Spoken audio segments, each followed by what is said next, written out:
বাংলাদেশ স্বাধীন হওয়ার আগে বা পরে অন্যায়ের বিরুদ্ধে বেশিরভাগ আন্দোলনই শুরু হয়েছিল এদেশের ছাত্র সমাজের হাত ধরে। আর ছাত্র সমাজের প্রতিনিধি হিসাবে সবার আগে অন্যায়ের বিরুদ্ধে কথা বলার প্রতিষ্ঠান হচ্ছে প্রাচ্যের অক্সফোর্ড হিসাবে খ্যাত ঢাকা বিশ্ববিদ্যালয়।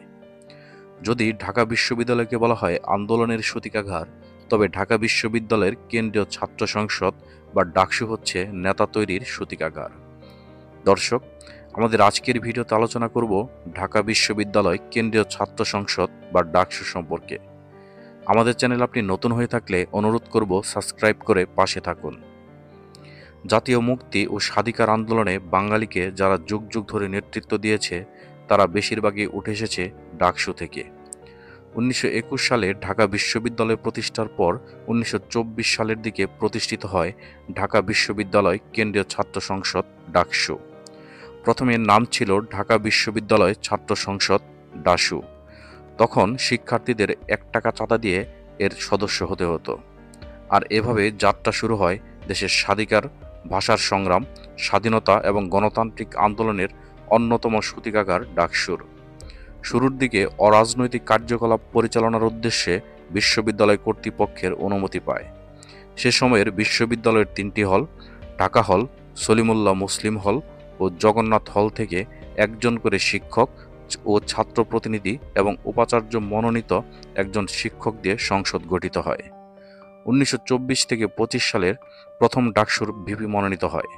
সে বছর ডাকসুর প্রথম ভিপি নির্বাচিত হন মমতাজ উদ্দিন আহমেদ ও জিএস হিসেবে মনোনীত হন যোগেন্দ্রনাথ সেনগুপ্ত। 1953 সালে গঠনতন্ত্র সংশোধনের মাধ্যমে নাম পরিবর্তন করে ঢাকা বিশ্ববিদ্যালয় কেন্দ্রীয় ছাত্র সংসদ ডাকসু রাখা হয়। সে বছরই 1953 সালে বিশ্ববিদ্যালয়ের সাধারণ শিক্ষার্থীদের অংশগ্রহণে ডাকসুর প্রথম নির্বাচন অনুষ্ঠিত হয়। এস এ বারী ও জুলমত আলী খান হচ্ছে ডাকসুর প্রথম নির্বাচিত ভিপি ও জিএস। এরপর অনেকটা নিয়মিতই ছিল ডাকসু নির্বাচন।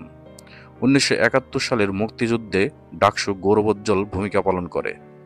1971 সালের 2 মার্চ ঢাকা বিশ্ববিদ্যালয়ের ঐতিহাসিক বটতলায় প্রথম স্বাধীন বাংলার পতাকা উত্তোলন করা হয়, যা ছিল ডাকসুর নেতৃবৃন্দের অন্যতম সাহসী ও বলিষ্ঠ উদ্যোগ।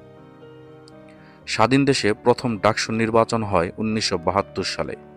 সেবার ডাকসুর ভিপি হিসেবে নির্বাচিত হন বাংলাদেশ ছাত্র ইউনিয়ন থেকে মোজাহিদুল ইসলাম সেলিম এবং জিএস নির্বাচিত হন মাহবুবুর রহমান।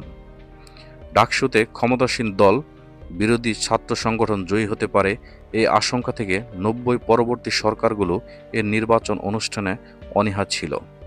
উপাচার্য এ কে আজাদ চৌধুরী ডাকসু নির্বাচনের উদ্যোগ নিলেও নানা মহলের চাপ ও বাধায় শেষ পর্যন্ত নির্বাচন আর হয়নি। নির্বাচনে প্রার্থী হওয়ার বয়স ও সুযোগ না থাকায় ক্ষমতাসীন দলের ছাত্র সংগঠনগুলো বড় বড় নেতাদের অনাগ্রহ ছিল। ক্যাম্পাসে নিয়ন্ত্রিত পরিবেশ বিঘ্নিত হওয়ার আশঙ্কা থেকে নির্বাচন অনুষ্ঠানে অর্থবহ কোনো উদ্যোগ নেয়নি সরকার ও ঘনিষ্ঠ বিশ্ববিদ্যালয় প্রশাসনও। ফলে বিশ্ববিদ্যালয় ও হলগুলো ক্রমে ক্রমে প্রতিষ্ঠিত হয়েছে সরকারি দলের ছাত্র সংগঠনের একক আধিপত্য। সর্বশেষ 2019 সালে ডাকসুর নির্বাচন অনুষ্ঠিত হয়। সেবার ভিপি নির্বাচিত হয়েছিলেন বাংলাদেশ ছাত্র অধিকার পরিষদের নুরুল হক নূর ও জিএস নির্বাচিত হয়েছিলেন বাংলাদেশ ছাত্রলীগের গোলাম রব্বানী। দর্শক, আজকে এ পর্যন্তই। ভিডিওটি ভালো লাগলে লাইক ও কমেন্ট করতে ভুলবেন না। আর পরবর্তী ভিডিও সবার আগে পেতে আমাদের চ্যানেলটি সাবস্ক্রাইব করবেন।